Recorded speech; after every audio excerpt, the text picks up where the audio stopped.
Serge Bouchard est un anthropologue. Il a écrit une thèse qui porte sur la vie d'un groupe de travailleurs qu'on appelle les routiers. Pendant plus de 2 ans, il les a accompagnés dans leur voyage.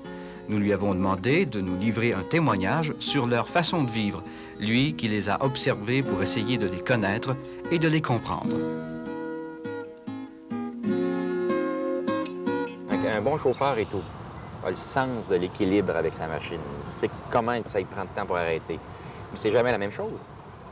Selon que tu es sur une route planche, horizontale, selon que tu es dans une côte, sur la glace, sur le gravier, différents types d'asphalte. Ils savent tout ça. Finalement, un chauffeur qui est d'expérience, il sait tout ça, la différence entre l'asphalte noir et du ciment quand il pleut. Un bon chauffeur, par exemple, il va savoir que s'il commence à pleuvoir, puis que ça fait 2 semaines qu'il n'y a pas plu, puis c'est l'été, puis il fait très chaud, c'est extrêmement glissant. C'est plus glissant que sur de la glace.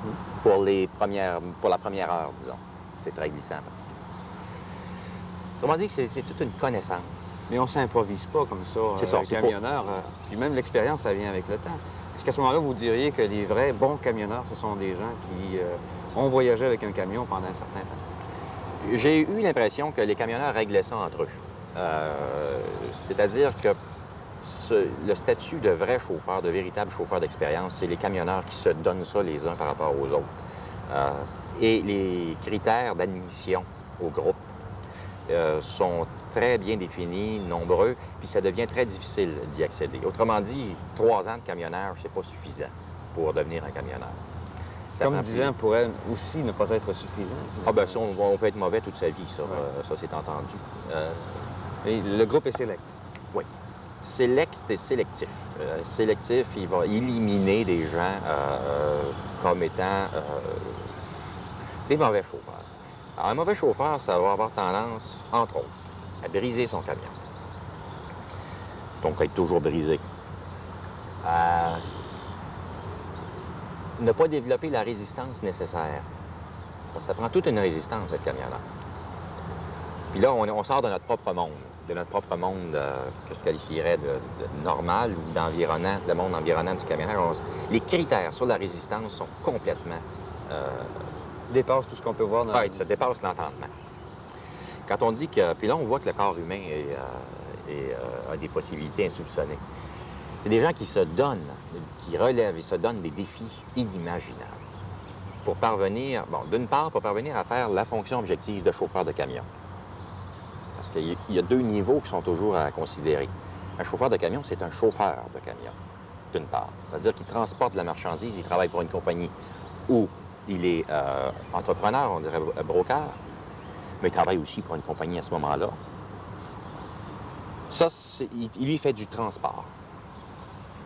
Il y a l'autre partie qui est d'être ce que je dirais, une autre dimension, qui est un vrai chauffeur, un trucker, un gars de truck, quelqu'un qui vit là-dedans, qui développe le mode de vie. C'est un mode de vie, être chauffeur. C'est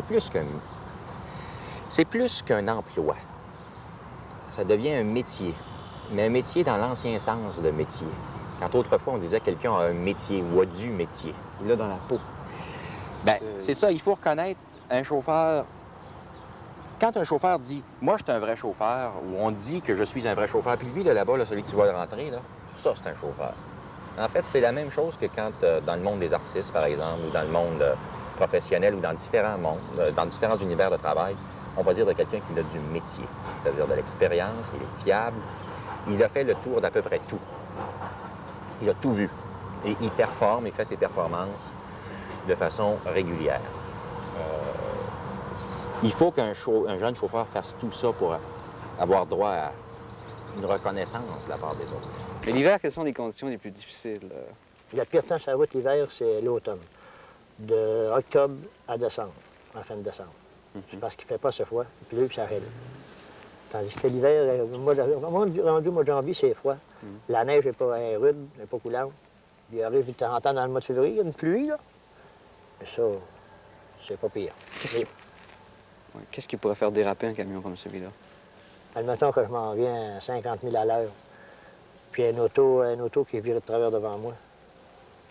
Je pourrais briquer mes freins, puis là, je pars. Quand il y a une petite couche de glace, parce que... Couche de glace fine, là, mais tu décolles. La neige, c'est pas dangereux sur la neige, la glace. Parce que la neige, tu te grippes, hein. La glace, c'est uni, ça. Aussi, ce qui est dangereux, c'est quand ils mettent du sel, il y a la neige, puis ils mettent du sel, la slush, qu'ils appellent, là. Ouais. Ça, t'as pas de stérine, hein. D'un coup, t'en vas bien, d'un coup, pouf, il n'y en a plus. Ça, c'est dangereux. Mais finalement, c'est quand même une attention de toutes les minutes, que ce soit dans quelque conditions que ce soit. Il faut toujours tenir l'attention. Été comme hiver, mais surtout plus l'hiver. Tu sais pas ce qui va t'arriver d'un moment à l'autre. Ça prend donc une grande concentration pour être camionneur? D'après moi, oui. D'après moi, oui. Faut que tu aies bien confiance en toi. Mais dites-moi, comment vous êtes capable de vous concentrer alors que d'une main, vous changez de vitesse, de l'autre main, vous vous arrangez pour garder le véhicule sur la route avec votre volant? C'est une bonne question, Et que ça. d'autre part, vous êtes en train de jouer avec la radio pour la placer sur une station. Ça se fait automatique, ça. Ça se fait automatique, ça. C'est une routine qu'on a comme, quoi dire, comme un gars qui est un boucher, si tu veux, ou bien un bijoutier, il va travailler dans son horloge. C'est automatique pour lui, il va parler à quelqu'un, puis il va travailler dedans. Hein? Alors vous pouvez tout faire ça en même temps. Moi, parler, jaser, chanter, ouais, ouais. Chez nous.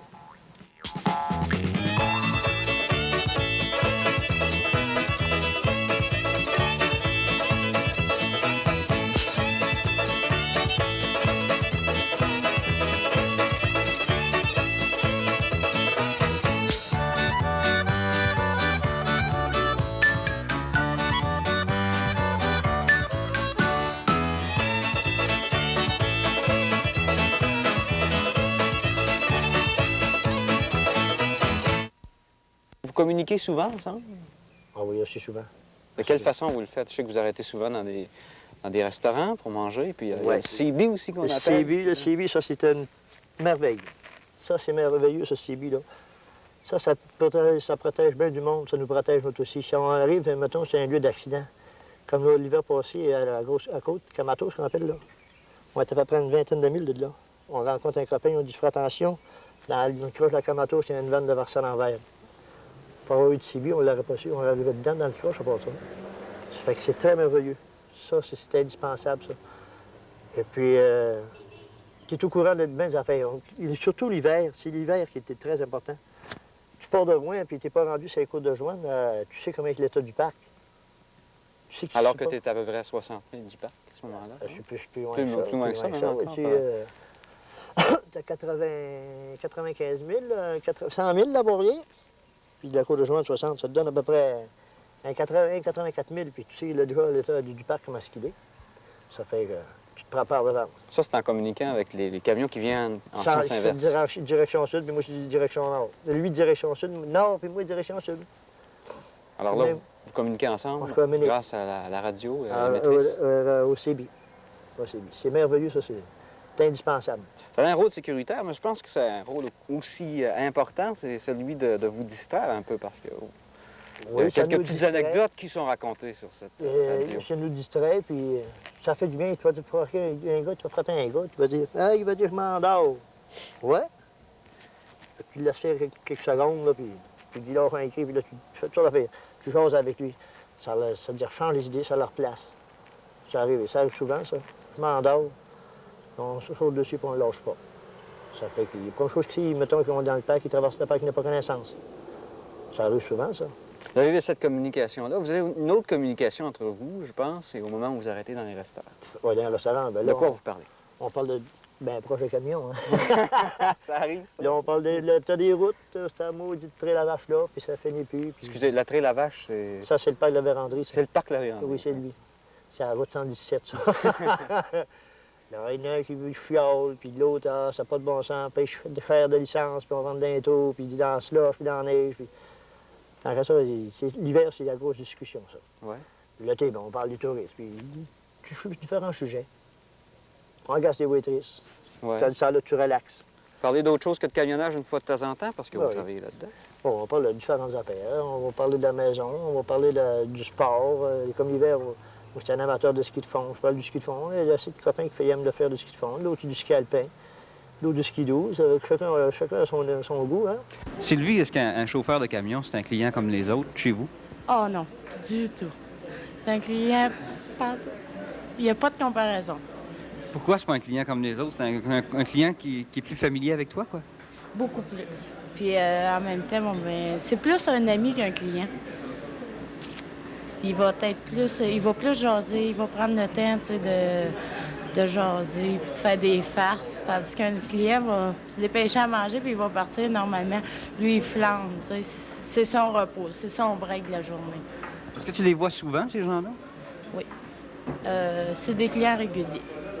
On peut dire que la plupart vont passer 3 à 4 fois par semaine régulièrement. Est-ce que tu penses qu'ils s'arrêtent ici parce qu'ils savent que c'est un peu plus familier? Oui. Bien, chaque camionneur a sa place. Il a ses habitudes à ses restaurants. T'sais, quand il débarque de son truck, c'est pas pour arriver puis connaître personne. Il aime ça, il débarque, il jase, il peut agacer. C'est plus pour se relaxer que d'autres choses qu'il va débarquer. Ils ont tous la même attitude ou certains sont plus réservés? Certains sont plus réservés, mais ils sont rares. La grosse majorité, c'est plutôt... ils sont bien parlants. Est-ce que c'est plus difficile pour toi de servir un client ordinaire, là, celui qui vient une fois de temps en temps, que servir un camionneur, qui sont plus exigeants que les clients ordinaires? Le tourisme, oui. Parce que...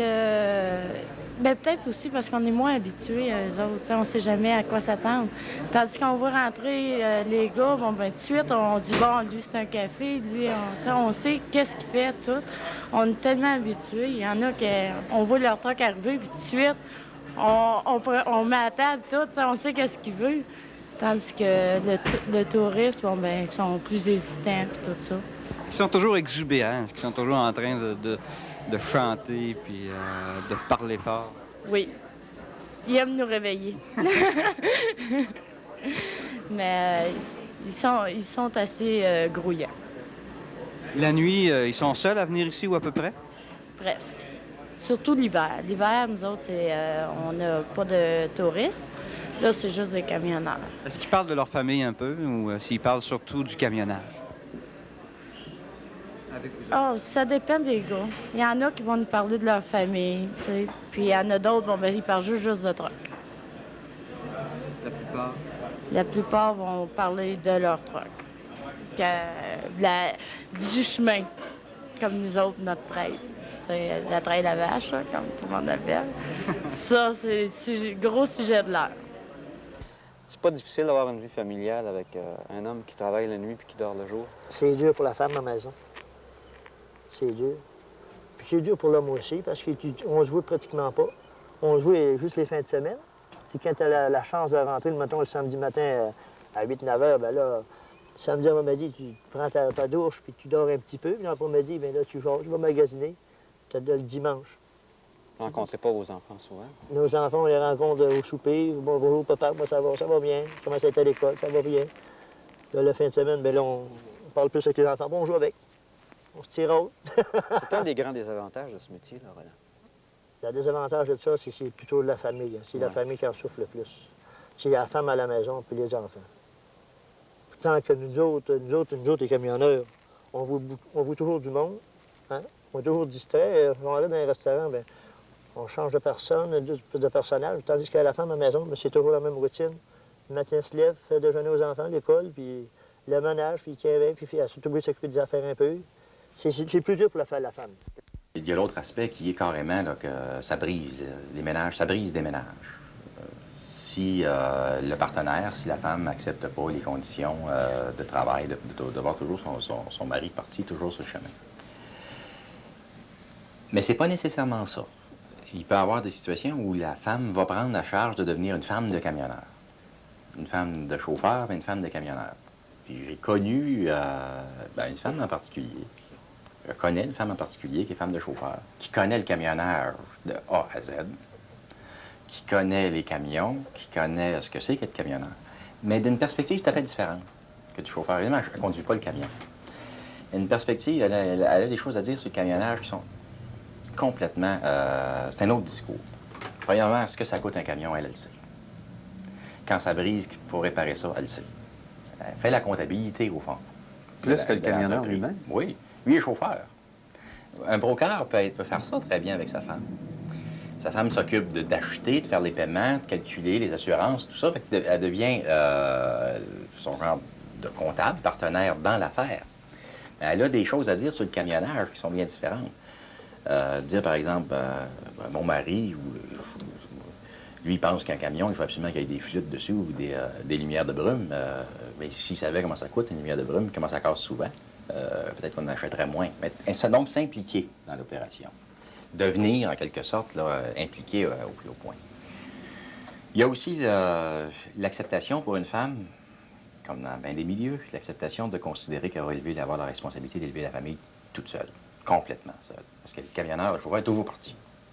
Il est toujours parti au point que quand il revient à la maison, quand on dit, c'est une farce, mais je ne connais pas ses enfants, mais c'est la réalité presque. Quand tu ne regardes pas évoluer les enfants, jour après jour, tu viens que tu prends une distance vis-à-vis de tes enfants. Les enfants, est-ce qu'ils réclament leur père une fois de temps en temps? Est-ce qu'ils ont assez de présence?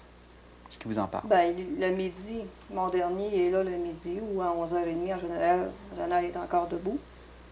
Fait qu'il le voit. Puis l'autre, souvent, ça y arrive de prendre son bicycle, de venir dîner. Fait que, puis il le voit, quoi, à peu près à 1h30, quand il se lève le soir. Il le voit tous les jours. C'est pas pire que d'autres qui travaillent sur des heures normales, puis qui vont au quai, ou qui sortent, les parents sortent le soir. Je dis, les enfants, ils les voient pas plus. Puis le dimanche, puis le samedi, le soir, il est tout le temps avec eux autres. Ça vous oblige, j'imagine, de rester à la maison? Est-ce que vous avez déjà pensé à travailler? J'imagine que le fait que lui soit pas là... Disons qu'à l'âge vous qu'ils êtes sont obligé d'être là. rendus, là, j'y avais pensé, mais ça amène trop de complications. Je peux pas compter sur lui pour l'ouvrage de maison. Il y a un petit peu de temps qu'il y a de libre. Quand tu fais des chiffres de 14-16 heures, tu n'as pas de temps de libre pour donner un coup de main. C'est à ce moment-là, je dirais, tu tombes deux travails à temps plein si tu vas travailler à l'extérieur. Sans compter que si je vais travailler sur des corps ou aller travailler jusqu'à 9 h le soir, des choses comme ça, là, c'est vrai qu'on ne se verra plus du tout.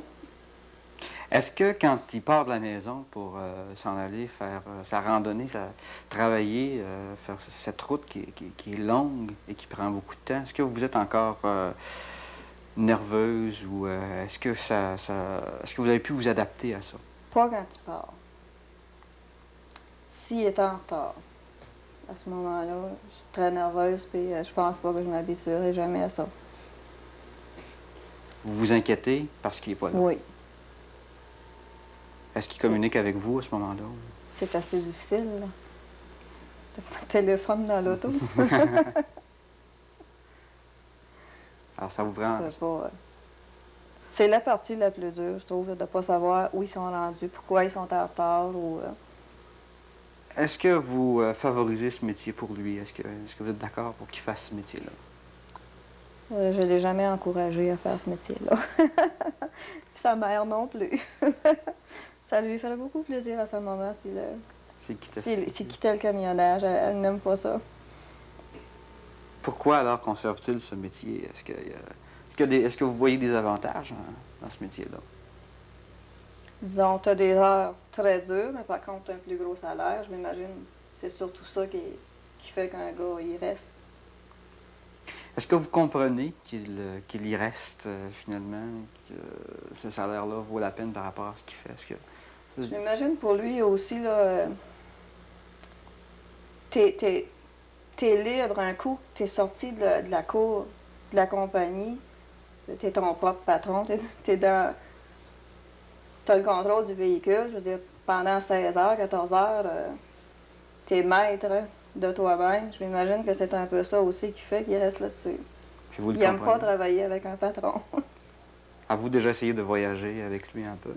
Oui, j'en ai fait des voyages, puis j'ai trouvé ça extrêmement fatigant. Vous comprenez quand il arrive le soir? J'ai été claquée, ça m'a pris 2 jours de sommeil pour m'en remettre.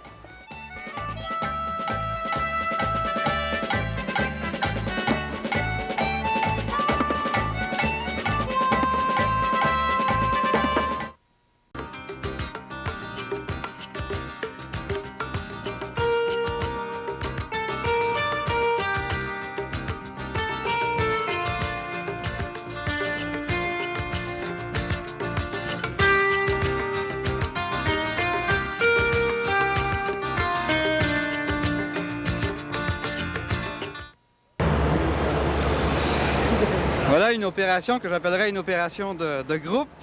Est-ce que ça se passe toujours comme ça? Je change toujours tout seul, moi, les gars, ils font juste à regarder. Mais comment ça se passe habituellement? Habituellement, là, au-dessus de l'allée, là, quand il fait un flat de même, lui, il regarde, ses garçons changent de flat. Il est assez baveux, hein? Mais sans rire, là. Non, sans rire, c'est autour dans la gang de même, moi, je suis jamais tout seul. C'est toujours le... Même, disons que si je suis seul sur le chemin, là, c'est d'autres camionneurs qui allaient, puis on essaye de même. C'est juste normal, c'est toujours pesant tout seul. Fait qu'à la gang, comme ça, on en à bout, puis sans trop forcer, puis se faire mal. Pas de chance de se faire mal avec. C'est comme ça pour toutes sortes de réparations ou juste pour les crevaisons? Non, toute réparation. On n'a jamais un autre camionneur stock tout seul sur le chemin. Des fois, c'est une niaiserie, mais le gars, il manque juste une petite affaire pour se réparer, puis un autre peut l'avoir. Fait qu'à ce moment-là, bien, à la gang, demain, on vient en bout de se sauver, puis sans finir une remorque pour se faire sortir de là. C'est toujours le système D, le système débrouille-toi, parce que... Ben, en fin de compte, dans le parc, si tu prends dans le parc, donc je vais dans le parc, les galages puis les téléphones sont assez rares. Hein? Fait qu'à ce moment-là, avec ça, ben, on vient en bout de se dépanner. Est-ce qu'il arrive qu'il y en a qui n'arrêtent pas, pas de temps en temps? Oh, ça peut arriver, mais des fois, si on est un endroit mal placé, là, le gars, il sait pas, il n'y a pas de CB, il nous parlait d'affaire la même, bien, il va arriver, il nous voit, il est trop tard, bien là, il n'arrêtera pas, mais en moyenne, les gars arrêtent tout. Ça prend beaucoup de temps, changer une crevaison comme ça à 3? À 3, ça peut prendre à peu près 10-15 minutes maximum. Il faut faire attention, bien entendu, quand on le change, parce que c'est des roues qui nécessitent beaucoup d'attention. On voit souvent vous arrêter pour les vérifier. Bien, c'est ça qui arrive, parce que ça lousse tout le temps, puis il faut... si lousse, les roues vives, ça fait un autre crevaison, à ce moment-là, il faut arrêter d'en changer un autre, fait que on a autant arrêté pour les serrer. Avec une petite barre comme ça, c'est assez pour serrer tout ça? Oh oui, oh oui. On arrête, on serre plus souvent, ils viennent à côté à un moment donné, fait qu'à ce moment-là, bien, ils viennent plus lousses. Et puis, celui-là, il a été assez facile à changer, je pense, finalement, parce que c'est la roue qu'on peut lever avec l'air. Justement, oui, c'est ça. On appelle la troisième roue, nous autres. C'est là, on a juste à lever l'air en remontant en haut. C'est pas nécessaire de sortir nos criques, tout ça. C'est moins d'ouvrage qu'en arrière, c'est sûr. C'est votre premier aujourd'hui que vous changez, ça? C'est le deuxième. On a changé à 5 h du matin. À la sortie du déjeuner à Grand-Remous, ça nous met à bonne condition physique. Est-ce qu'encore une fois, vous avez été plusieurs à le changer ou vous avez été obligé de le faire? Encore une fois, on était 3. On est toujours 2 ou 3, il n'y a pas de problème, là. C'était pas notre compagnie, mais par contre, on l'a fait quand même. Tous les camionneurs, de toute façon, ont ce code-là. Ils arrêtent quand un est mal pris, un des là. C'est sûr, c'est sûr. Comme on dit souvent, on fait le gros possible. Pas laisser personne seul, parce que c'est un métier assez difficile. Les nuits sont assez longues, mais par contre, à la gang, on en vient beaucoup. Peu importe le nom de la compagnie qui apparaît sur la boîte du camion. Peu importe, on ne regarde pas ça du tout. Nous autres, on travaille pour la compagnie, c'est d'accord, mais un camionneur, c'est un groupe de types que disons que la meilleure union qu'on va avoir, si tu veux, c'est entre nous autres. Est-ce qu'il arrive souvent une crevaison comme celle-là en route? Disons, l'hiver, c'est moindre.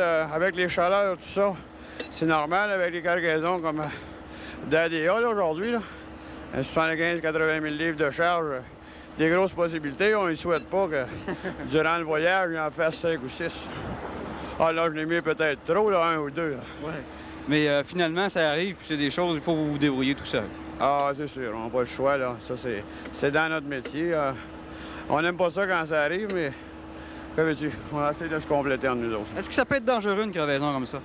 C'est officiel, il y a certaines précautions à prendre. Je ne sais pas si tu as remarqué, quand on a enlevé les écrous au début, on les enlève pas complètement, on attend.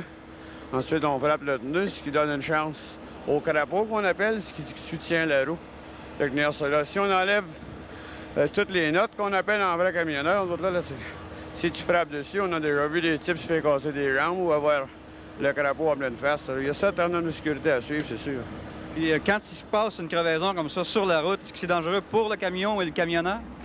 Tout dépend. Là, la crevaison qu'on vient d'assister, il n'y a pas trop de problème. Mais si la crevaison arrive à l'avant, c'est sûr qu'il y a certaines déviations qu'un camionneur essaye de corriger. Mais malheureusement, on a vu quelquefois des gars aller se ramasser, comme on dit, nous autres, dans le décor. C'est une précaution de voyager à 2 ou 3. C'est plus facile pour faire ce genre de changement ou pour réparer les bris? Naturellement, dans 2 ou 3 têtes, il y en a plus que dans une. On a chacun notre petit coffre d'outils, nous autres, qui n'est pas tellement fameux parce qu'on n'est pas les mécaniciens, mais chacun nos petites connaissances. Il y a des combien à bout se sauver. Est-ce que, Roland, ça a bien été pour la réparation de celui-là? Ça va toujours bien, moi. Jamais de problème, oui. Jamais. Ils font bien ça, ceux qui travaillent avec vous? Ils sont assez à droite, Ils sont pas vite.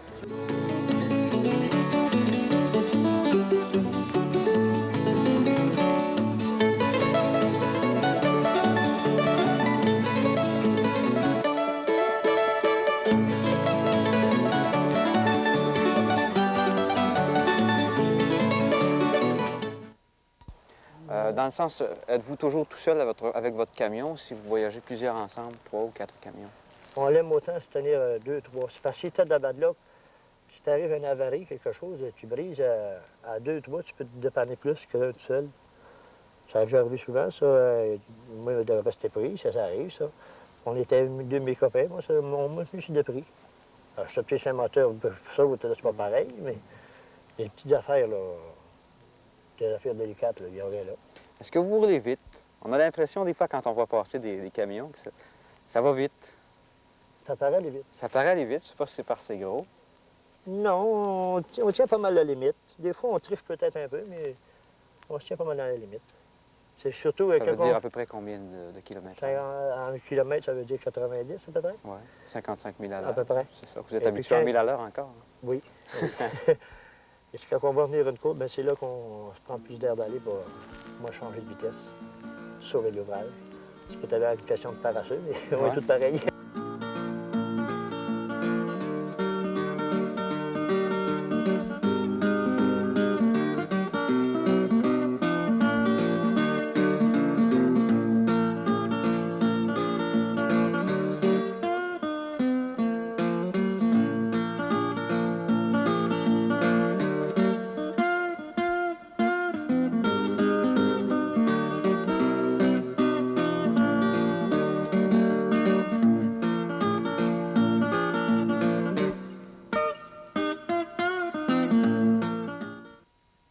Il reste quand même que le changement de vitesse, c'est un élément important de votre façon de fonctionner. Combien peut-il y avoir de vitesse là, sur un camion Mon comme celui-là? camion, lui, c'est déjà 8 vitesses. 8 vitesses? Ouais. Et ça peut aller jusqu'à? Jusqu'à 15 vitesses. 15 T'as une vitesses. 8, t'as une 9, t'as une 13. La plupart, les meilleurs, là, c'est de 8, des 15 vitesses. Ouais. Les transmissions, ça travaille très bien. Et à 15 vitesses, vous devez changer de vitesse souvent. Oui, plus souvent. Plus souvent. Mais il n'y a rien là, ça change comme une auto.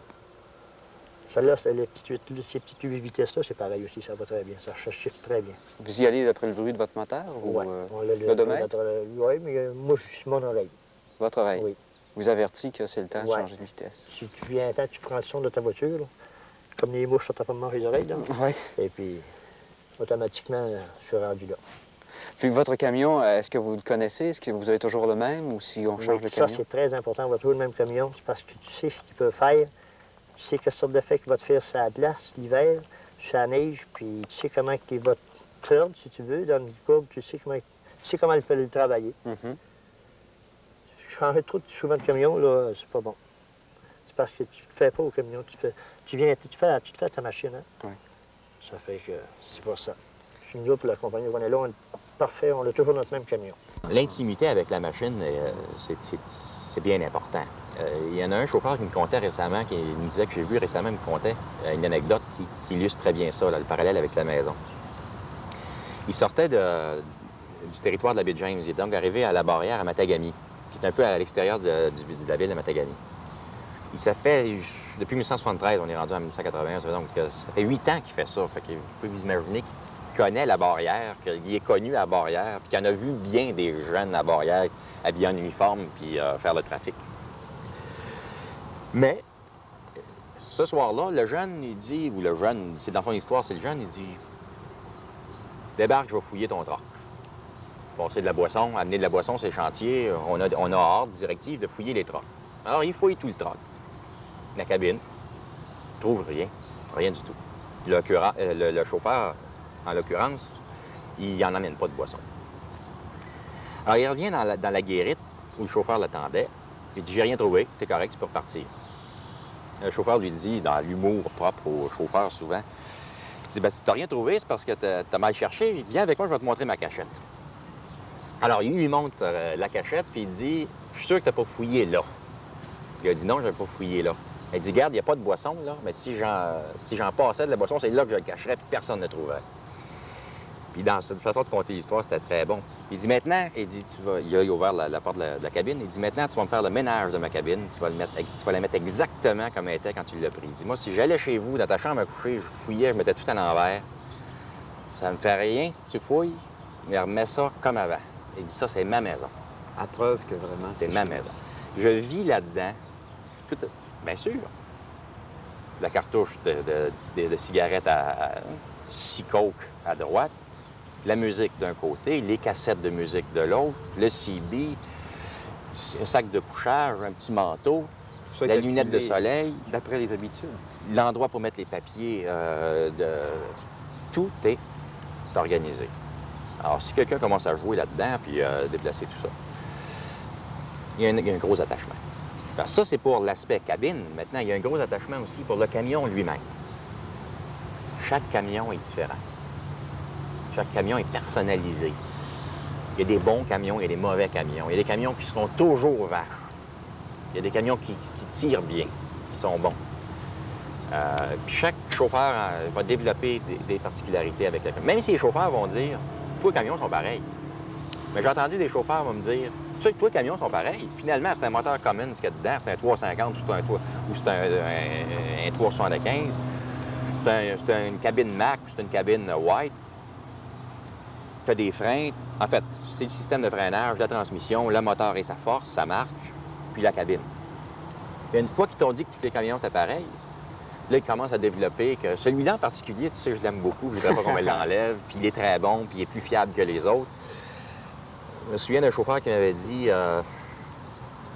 tu vois, ça, encore une fois, c'est un autocar diesel. Il dit, je suis bien content avec mon camion. Il dit, le volant, il est pas sûr. Il dit, quand tu vires, il dit, il est pas précis. Puis tout ça. Il dit, il n'y a pas un chauffeur qui veut le prendre. Ils ont toute peur avec. Il dit, il y a juste moi qui le conduis. Puis il dit, c'est pour ça que j'aime ça. Il dit, je suis sûr que personne ne peut me l'enlever. Est-ce qu'il y a des chargements qui sont plus faciles à transporter que d'autres? Oui.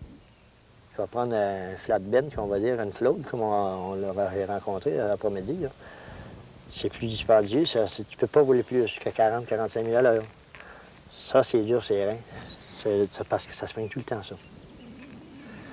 C'est un gros tracteur dessus. Un tracteur, ça pèse quoi? Un 80 000 livres, ça. Ça se prenne pas mal, ça. C'est un bloc de fer juste dans l'espace de pas trop long. C'est plus dispendieux. Ça, c'est plus à watcher. Est-ce que c'est vrai qu'une remorque qui fonctionne avec du matériel à l'intérieur, c'est plus facile à traîner avec un tracteur qu'une remorque? En tout cas, ça saute moins qu'une remorque qui n'a rien à l'intérieur. Quand la remorque est vide, ça saute beaucoup. Comme, mettons, avec un charge de cuivre, là, de 60 à 70 000 livres, 75 000 livres, ça porte plus smooth. Ça va mieux. Ça saute moins dur dans les trous. C'est le truc des tailleurs qui absorbe le coup, c'est pas toi. Le chargement qu'on a aujourd'hui? Aujourd'hui, ça porte assez bien. C'est le chargement que j'aime le mieux traîner.